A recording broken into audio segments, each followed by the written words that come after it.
আজি আসলতে আন্তঃৰাষ্ট্ৰীয় ব্ৰেইলি দিৱস। এই দিৱসৰ মূল উদ্দেশ্য আছিলে যে 1809 চনৰ 4 জানুৱাৰীৰ দিনটোতে আমাৰ যি ব্ৰেইল লিপিৰ আৱিষ্কাৰক লুই ব্ৰেইলৰ জন্মদিন, আৰু এই জন্মদিনটোকে সমগ্ৰ বিশ্বতে আজি আন্তঃৰাষ্ট্ৰীয় ব্ৰেইল দিৱস হিচাপে উদযাপন কৰা হয়।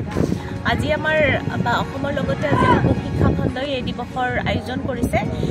যিহেতু বৰ্তমানে আমাৰ সমন্বিত শিক্ষা ব্যৱস্থা চলি আছে, গতিকে আমাৰ বাধাগ্ৰস্ত শিশু আৰু সাধাৰণ শিশুৰ মাজত যুটীয়াভাৱে কিছু প্ৰতিযোগিতা আৰম্ভ কৰা হৈছে, প্ৰতিযোগিতা চলি আছে। পুৱাৰ ভাগত আমাৰ পতাকা উত্তোলন হ'ল, ব্ৰেইলৰ প্ৰতিচ্ছবিত আমাৰ স্মৃতি তৰ্পণ কৰা হ'ল, তাৰপিছতে শোভাযাত্ৰা ওলোৱা হ'ল, আৰু এতিয়া আমাৰ কম্পিটিশ্যনখিনি চলি আছে। কম্পিটিশ্যনৰ শেষতে ছাত্ৰ ছাত্ৰীসকলক বঁটা বিতৰণ কৰা হ'ব, আৰু আমাৰ থুলমূলকৈ এটা প্ৰীতিভোজন আছে।